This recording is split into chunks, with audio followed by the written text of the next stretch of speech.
Major theme you can see Republicans converging on from the Trump White House, the confirmation hearings on Capitol Hill, is to blame everything they can on diversity initiatives and just basic pluralism in the federal government, invoking them to take a sledgehammer to the parts of government that everyday Americans depend on. Senator Reverend Raphael Warnock is a Democrat of Georgia. He sits on the Senate Finance Committee, which got to ask questions of Health and Human Services nominee RFK Jr. yesterday, and he joins me now. Senator, I want to just start with your reaction, sort of in toto, to what seems to be the most pressing and urgent single-minded focus of the new administration, which is going after the entirety of the federal government, whether in blocking grants or hiring practices, to root out what they say is Marxism and anti-discrimination efforts.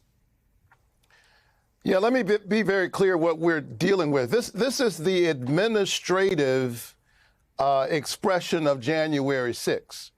On January 6th, it was clear that in a violent way, they were coming after the Republic, coming after the nonviolent transfer of power, including a kind of brutality visited upon police officers, the effort to disenfranchise the votes of millions of Americans. And that spirit of January 6th continues, which is why on his very first day in office, Donald Trump pardoned all of these violent insurrectionists.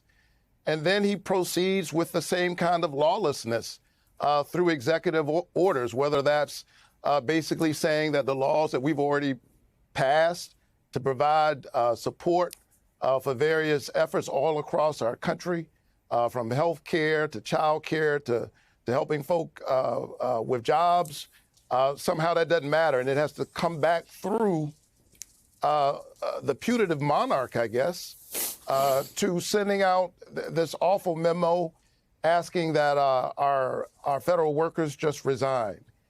This is an assault on the American Republic and the attempt to replace it with their dystopian vision of the future, and we've got to fight back.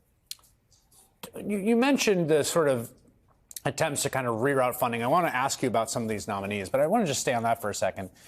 They issued this memo at OMB. It seemed flatly illegal and unconstitutional. Was maybe going to lose in court. They then rescinded it after political blowback. The press secretary said, no, we're actually still freezing all this funding. And I have to say, it's just not clear what the status is. And as a U.S. senator, I know I've talked to politicians and representatives who are getting calls and talking to people. Is it clear to you what the status is? Which is to say, is money flowing in the needed way it has to, or is it still stalled? It's clear what Donald Trump is up to because we've seen this movie before. It is the OMB memo that was rescinded. The executive order was not rescinded. Let's be clear, Donald Trump is going to try this again. He's going to come after all of these programs, I think in part because they are looking to pull as much money as they can away from working class Americans so they can pass this huge tax cut for the wealthiest of Americans. They're trying to reshape government according to the vision of Project 2025, which he denied over and over again, but we're literally seeing it being played out before our very eyes. You had an opportunity in yesterday's hearing, the first of two, with to question RFK Jr., who's been nominated to head HHS. You asked him about past statements where he compared the work of the CDC to work in Nazi death camps and abuse in the Catholic Church. He denied it. You then read him the transcript. Was there anything that happened yesterday or today that would persuade you this is a person that should be entrusted with overseeing an enormous part of the American healthcare system? I was very concerned going into the hearing. I'd met with Mr. Kennedy in my office some days before that. And I walked away yesterday, if it's possible, even more concerned about what I heard and what we all saw. Mr. Kennedy apparently thinks that the CDC, which I proudly represent, some 10,000 employees down in Georgia, standing up for our health care every single day.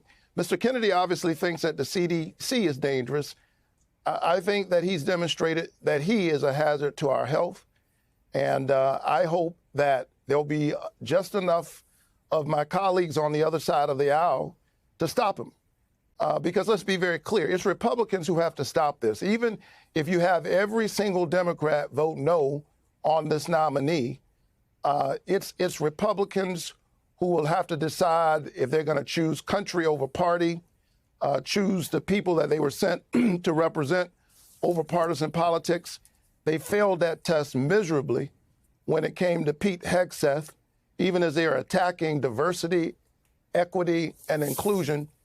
I want to know what qualifies Robert Kennedy to be the chief public health officer of the United States of America. What qualifies the likes of Pete Hegseth to be the leader at the Pentagon? This is a disturbing moment in our country. Senator Reverend Raphael Warnock of Georgia, thank you for your time tonight. Great to be with you.